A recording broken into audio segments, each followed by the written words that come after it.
இன்று ஆபரண தங்கத்தின் விலை சவரனுக்கு 480 ரூபாய் உயர்ந்திருக்கிறது. சென்னையில் ஒரு சவரன் 55,960 ரூபாய்க்கு விற்கப்படுகிறது. கிராமுக்கு 60 ரூபாய் அதிகரித்திருக்கிறது. ஆனால் இப்போதெல்லாம் தங்கம் விலை உயர்ந்தாலும் சரி குறைந்தாலும் சரி பெரிதாக சந்தோஷமோ வருத்தமோ பட முடிவதில்லை. ஏனெனில் பங்குச்சந்தை போல் தினமும் ஏறி இறங்கிக் கொண்டிருக்கிறது. இதுதான் குறைவான விலை என நம்பி தங்கத்தை கடைகளில் சென்று வாங்க மனம் மறுக்கின்றது. அடுத்த நாளே நாம் வாங்கிய விலையை விட தங்கத்தின் விலை குறைந்து விடுகிறது. தங்கத்தின் விலையில் இருக்கும் இந்த ஏற்ற இறக்கம் இன்னும் எத்தனை நாட்களுக்கு தொடரும்? கடந்த சில மாதங்களாக தங்கத்தின் விலை ஏறியதற்கு பல காரணங்கள் இருக்கின்றன. ரஷ்யா, சீனா போன்ற நாடுகள் தங்கத்தை டன் கணக்கில் வாங்கி குவித்தன. இஸ்ரேல் போர், ரஷ்யா, உக்ரைன் போரும் இந்த விலை ஏற்றத்துக்கு மறைமுகமாக உதவின. டாலரின் மதிப்பு குறித்த கேள்வியும் தங்கத்தை உச்சத்தை நோக்கி நகர்த்தியது.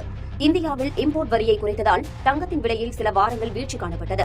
ஆனால் அந்த விலையிலிருந்து வெகு விரைவாகவே உச்சத்தை தொட்டது. அமெரிக்காவில் ஃபெட் ரேட் கட் செய்ய தங்கம் விலை மேலும் அதிகரித்தது. இப்படி பல காரணங்களால் தான் தங்கத்தின் விலை ஏற்றம் கண்டது.